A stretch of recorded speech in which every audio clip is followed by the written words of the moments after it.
Hi there, I'm Larry Puckett. Well, today we're going to work some more on the modules, and what I'm going to do today is I'm going to be installing 1/2-inch foam insulation board over top of the plywood. And then we'll start transferring the track plan from the paper onto the foam itself. So stick around for a couple of seconds while we roll the intro, and we'll get started with that. Hit that little red subscribe button, and when the little bell comes up, click on it and click all.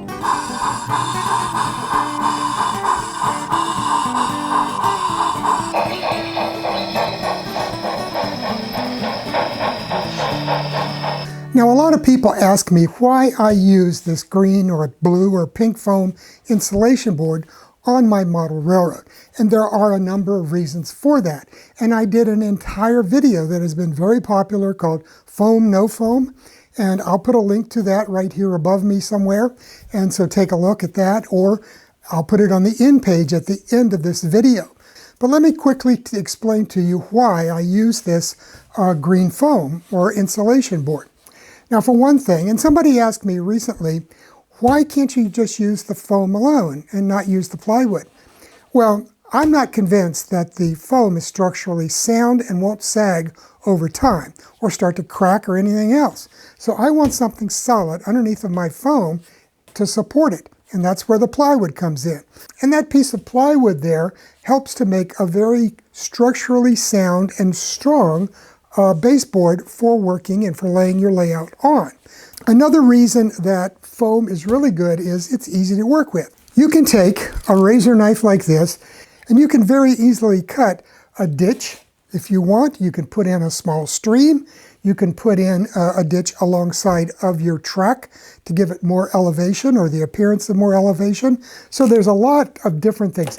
You can then take extra pieces of your foam and stack them, making contours, and make scenery that way, cut it down and make scenery, and that works great. I did it on the old modules, and we'll be doing it again here. And so it's a very easy type of thing to work with. And unlike the styrofoam type made up of the compressed little beads, this stuff is very clean to work with. I mean, particularly if you start cutting it with a knife.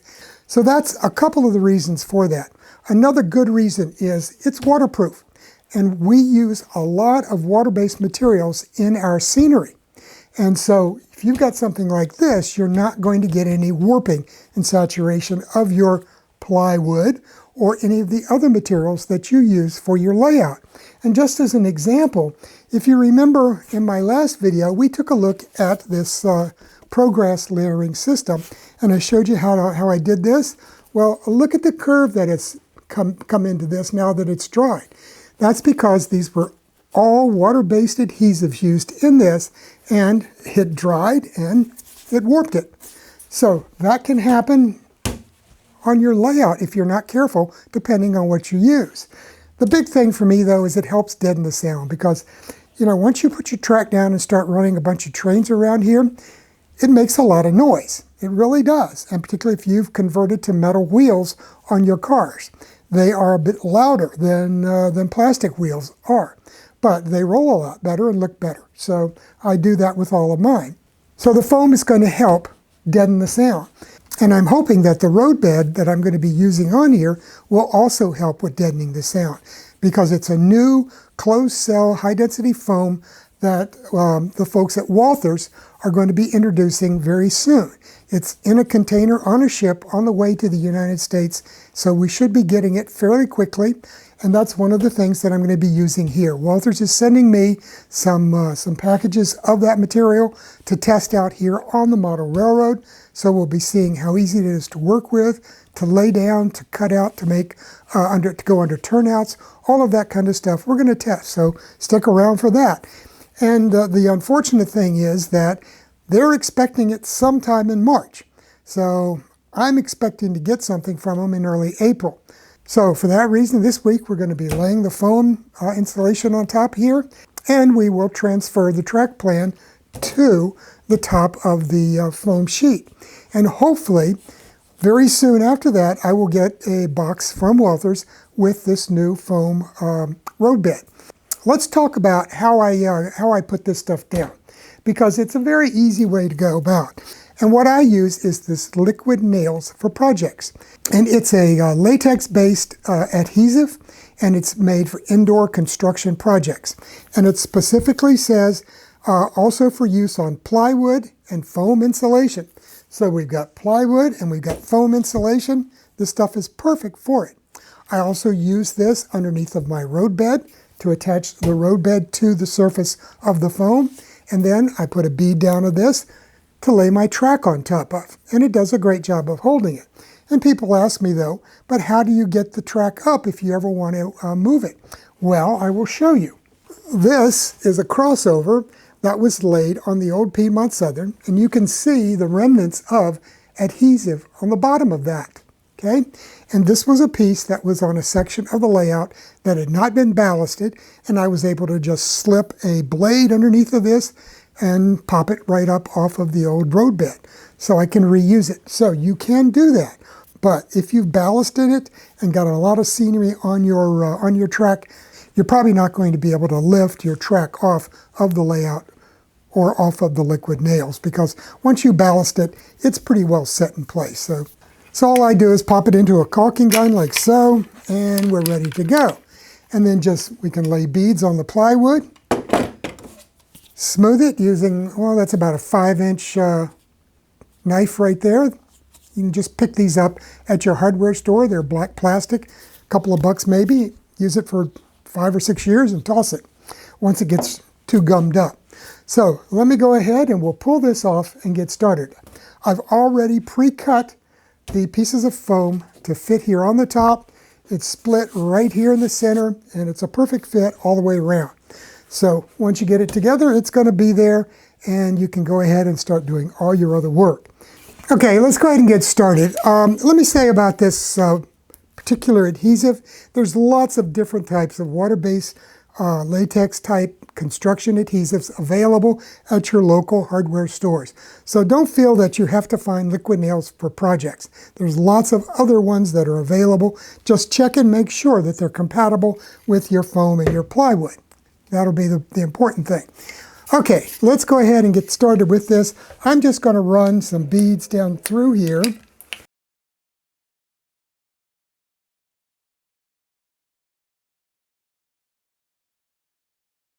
And let me show you something else I found recently for preserving this stuff.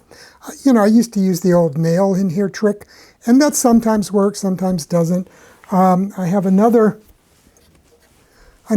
cap that I got up at the hardware store that fits over these, and it usually works fairly well. But I saw something more recently, and I ordered this. I think it came off of Amazon, but I'm not sure. But it's like a little condom, okay? And you just put it over the top of the tip here, and you can watch, and then just roll it down. And it forms a nice airtight seal on the top of the little tube here. And it helps preserve this for much, much longer. So I don't know how long it'll last. We'll find out, because this is the first time I've had a chance to actually use it in a situation like this. And then we'll just bring this down. I'm going to get a nice even coverage.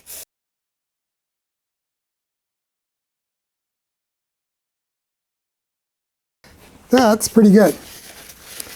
And then just a quick wipe with a paper towel, and it's pretty clean. Plus you can take this into the sink and clean it up, make it look like new.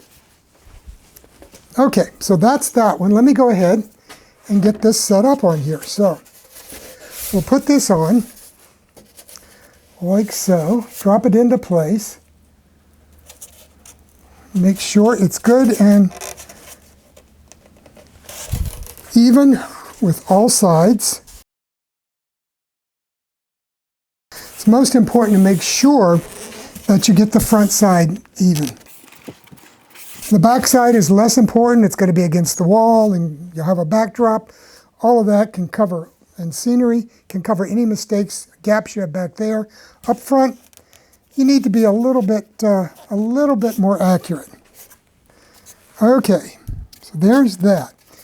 Now, let's get this stabilized. What I have here is a couple of scraps of plywood, left over from previous projects. As my wife will tell you, I never throw anything away. And I hear about it all the time. This is just a bottle of water.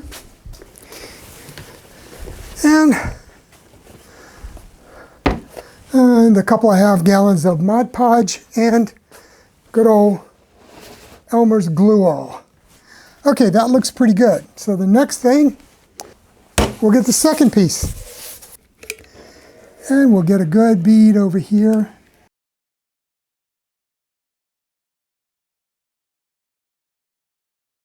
Okay, now I'm ready to go ahead and spread the adhesive.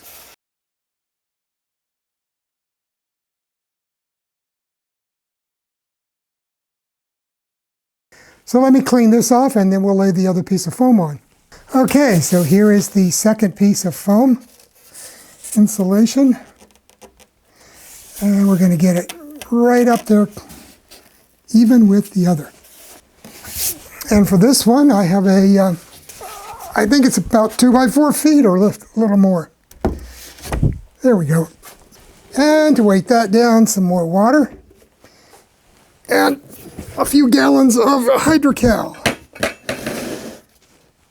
Okay, so hopefully once this is dry, the seam will be so tight we'll hardly notice it's there at all.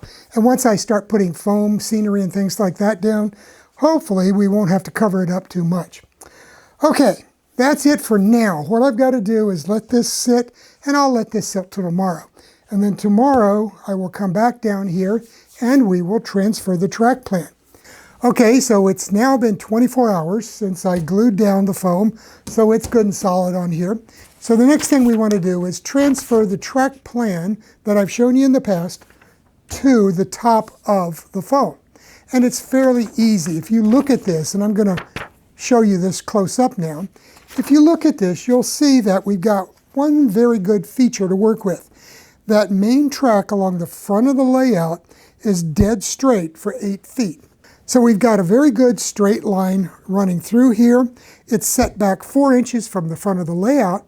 So all I have to do is measure back 4 inches from the front of the layout and draw a straight line right through. And then the second track that goes past the station is 2 inches in from that, because we use a 2-inch on-center layout for our parallel tracks. And then after that, I can take the double crossover, slap it down on the top of the layout, and mark where it goes. I can take my 5 right and 5 left turnouts, lay them down, shoot a line through there with my Sharpie, and lay it out, and then draw a simple straight line through all of that. So most of this is very straightforward and easy to do once you get that first line along the front of the layout laid out, because everything else is just staged back off of that using the various turnouts and crossovers and things of that nature to determine where the line is going to be. So let's go ahead. I'm going to move you in close here so that you can see what I'm doing on top of the layout, and we'll get started with transferring the track plan. Okay, so the first thing we want to do is measure and mark that 4-inch setback. And I'll just put a few marks here using my Sharpie. And like that.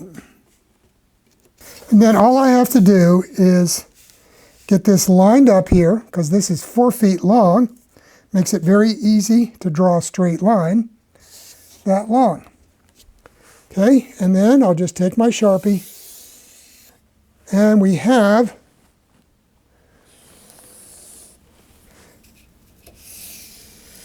that main track drawing. Now, as I told you before, the second line on here, that's the parallel track, is set back by 2 inches. So, I'm going to go ahead and make a mark also at 6 inches. And we'll get it down here as well. Let me go on down and draw that line.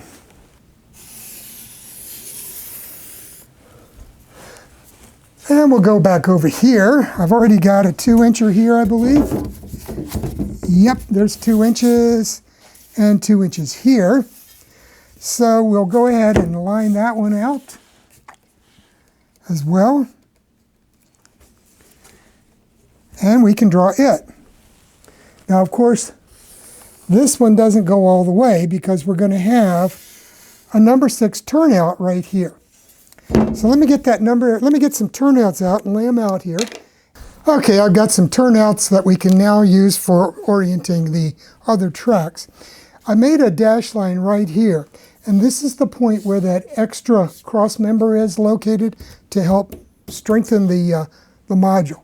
So that tells me I want my points to be set back a little bit from that cross member, okay? Because that's a 1x4 right through there. And so I want to have enough room to install my switch machines over here to be able to operate that. Now also, I've put in the number 6 turnout here at this end. And you want to come in a bit again because there's a cross member here, or an end piece, 1x4, that we need to allow room for installing our switch machine. So the first thing I'm going to do then is mark the location of this guy here. And I'm just going to put a cross mark right here at the end of the turnout, because we've already got the straight line. Okay, so we've got that done. We'll draw another line in through here. And then here at the double crossover, let's zoom in on it. So we know that the cross member is here, so these points are far enough back so it's not an issue. So again, I've got these points marked. I'm going to mark the location that this is going to be laid into so I can glue it down there. Then we'll have it marked over here and over here as well. And again, we're going to mark the center line for the track here. And I'm going to go down here and do the same at this end. So we've got that done. Okay, so then the next thing after that, we've got our double crossover, and then we've got the station track that goes down to the station itself and also to the Railway Express office, and a number 5 turnout off of that to the right, connecting to a number 5 left to create this section, or this track, and on down to these industries back here. So let me go ahead and get those marked off. So this guy, number 5, needs to be positioned back here. And to make sure that that is good and straight, I'm going to go ahead and draw a line through the center here of our double crossover. There. And that will be our station track. So the first thing I want to do there then is, let's bring this up here and line it up. And then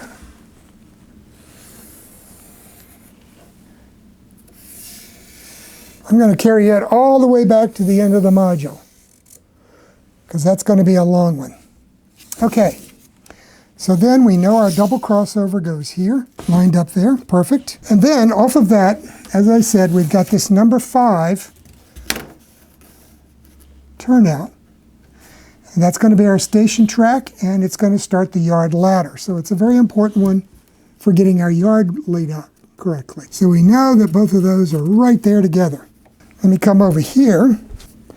Okay, that seems to be about there and there. Okay, let's shoot that straight line through there.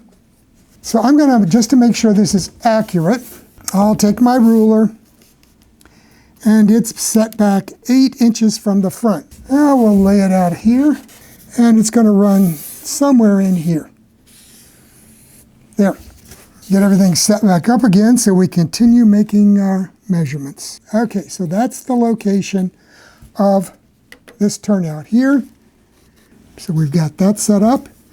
And let's go ahead and make a mark and where it's going to join the main line. So let's go ahead and set that up like that, and we'll run a line on up to where it intersects. Okay, the next thing I want to do is shoot this straight line from here straight on down quite a bit, because that's going to be determining the outline of our ladder and where it goes down and intersects with the industries. Okay, so I've got that down there. So now we can put our double crossover back in place here. We can lay out the number 5 right-hand turnout. Okay, so what I'm doing here now is let's lay out these parallel tracks first before we go doing anything else. So we've come back 4 inches, made a mark, come back another 2 inches for this parallel track, made a mark, come back 2 inches for the station track. So the next one we want to mark is 2 inches back here. For that, I'm going to go around the back and we'll mark. You need to turn it on this way. There we go. And this is going to be another 2 inches here from that one. Okay, so that is our station track here. And then we're going to come down another 2 inches to 6 inches for this track. Okay. And so let me come out here and we'll mark its position. Okay, we've got that track. Okay. So we have the station track here that stops, and then there is a station going to be here.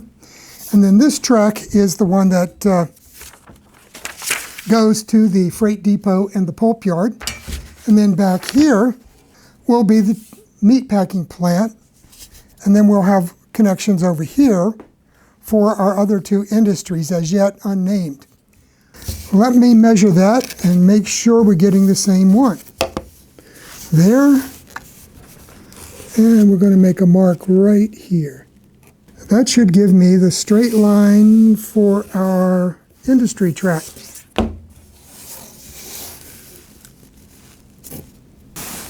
You always want to sight these things, but you can see now that we have this line and this line is parallel to here. So everything is parallel at this point. So we're not going to be using this little guy. So I'm going to go ahead and mark the positions of the turnout here and here. And that's going to run on out to that end, and I'll mark that in a minute. Now the next thing we want to do here is, moving on, is the location of this final turnout.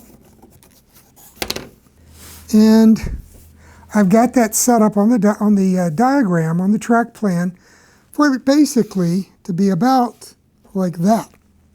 Okay?